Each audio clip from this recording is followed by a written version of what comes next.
Hello guys, आज मैं आप लोगों को श्रेणी क्रम समूहन किस तरह से प्रैक्टिकली मैं आपको सिखाने वाला हूं, जो आपको आसानी तरीका से आपको समझ में आ जाएगा। ठीक है, जिसको इंग्लिश में कहते हैं सीरीज कॉम्बिनेशन श्रेणी क्रम समूहन। तो मैंने 3 प्रतिरोध को ले लिया। R1 ये पहला प्रतिरोध है, ये दूसरा प्रतिरोध है और ये तीसरा प्रतिरोध है।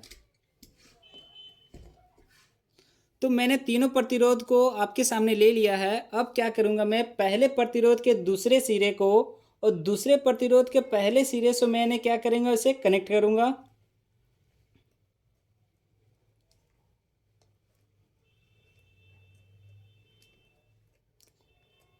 तो पहले प्रतिरोध के दूसरे सिरे को, और पहला सिरा आपका ये है, ठीक है। तो पहले प्रतिरोध के दूसरे सिरे को दूसरे प्रतिरोध के पहला सिरा से मैंने कनेक्ट कर दिया। ओके, फिर दूसरे प्रतिरोध के दूसरे सिरे को तीसरे प्रतिरोध के पहले सिरे से मैं कनेक्ट कर रहा हूं।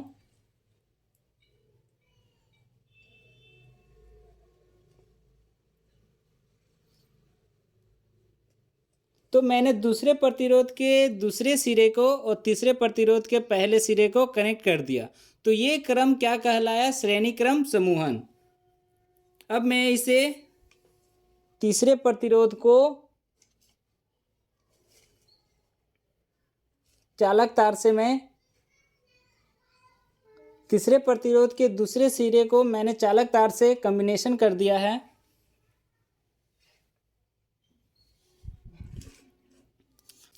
तो मेरा ये श्रेणी क्रम समूहन बनके तैयार हो गया। तो यानी कि पहले प्रतिरोध के दूसरे सिरे को दूसरे प्रतिरोध के पहले सिरे से मैंने कनेक्ट कर दिया और दूसरे प्रतिरोध के दूसरे सिरे को और तीसरे प्रतिरोध के पहले सिरे से मैंने कनेक्ट कर दिया। तो ये समूहन आपका श्रेणी क्रम समूहन कहलाया। अब मैं इसे टेस्टिंग करने वाला हूँ, तो ये समूहन काम करता है या कि नहीं।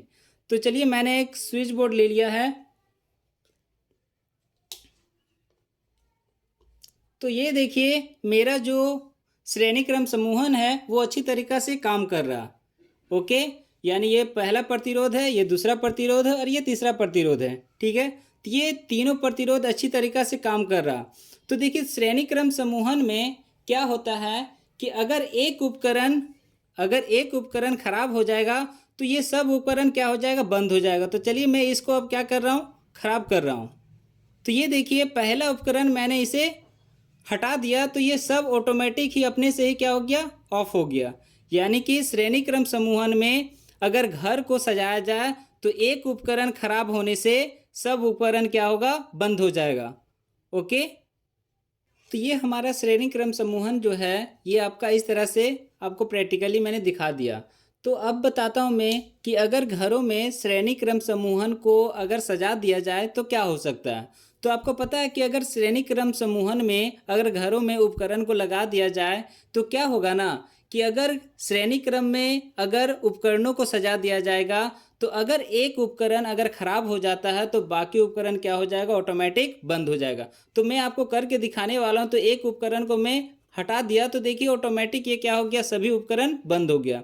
यानी अगर एक उपकरण खराब हो जाएगा तो सभी उपकरण एक जैसा अब नहीं जलेगा, क्योंकि वो सब उपकरण, क्योंकि करंट जो है वो एक ही फ्लो सीरीज में आपका फ्लो हो रहा। ओके, तो यानी कि अगर घरों में एक उपकरण खराब हो जाए तो सभी उपकरण आपका नहीं जलेगा, काम नहीं करेगा। तो इस तरह से कभी भी घरों में श्रेणी क्रम समूहन नहीं किया जाता है, उसे पशु क्रम संयोजन किया जाता है। ठीक है, अगर वही उपकरण को अगर फिर से मैं लगा दिया तो ये देखिए अब ये काम करने लगा। तो श्रेणी क्रम समूहन इस तरह से आपका काम करता है, जो आप प्रैक्टिकली देख रहे हैं। ठीक है, तो इसीलिए आपका श्रेणी क्रम समूहन जो है अपने घरों में कभी प्रयोग नहीं किया जाता। यानी कि अपने घरों में जो लाइन और स्विच और उपकरण को लगाया जाता है ना, तो वो क्या होता है कि आपको पैरेलल सीरीज में लगाया जाता है। अगर श्रेणी क्रम में समूहन में अगर लगा दिया जाए तो आप देख सकते हैं सामने कि अगर एक उपकरण आपका क्या हो जाएगा, खराब हो जाएगा, तो बाकी उपकरण आपका काम करना बंद कर देगा, यानी वर्क ही नहीं करेगा। तो इसलिए अपने घरों में जो होता है वो जो उपकरण स्विच वगैरह लगाया जाता है वो पैरेलल सीरीज में लगाया जाता है। अगर श्रेणी क्रम में लगा दिया जाएगा तो वो अच्छी तरीक़ा से वर्क नहीं करेगा। एक वर्क करेगा तो सब वर्क करेगा, और एक वर्क नहीं करेगा तो कोई भी वर्क नहीं करेगा, कोई भी काम नहीं करेगा। इसी तरह से आप अपने घरों में कभी भी श्रेणी क्रम संयोजन नहीं किया जाता है और ना ही कभी कोई करता है, क्योंकि श्रेणी क्रम संयोजन में आपको किस तरह से होता है वो आप देख ही रहे होंगे कि एक उपकरण बंद हो जाने पर सभी उपकरण क्या हो जाता, काम करना बंद कर देता। ठीक है, इसलिए कभी भी घरों में, अपने घरों में श्रेणी क्रम समूहन आपका यूज नहीं किया जाता है। अगर ये वीडियो आपको अच्छा लगा तो प्लीज़ मेरे चैनल को लाइक, सब्सक्राइब और सपोर्ट कीजिए और अपने दोस्तों को शेयर कीजिए, ताकि इस वीडियो की मदद से आपके दोस्त को हेल्प मिल सके और उसे अच्छी तरीक़ा से समझ आ जाए।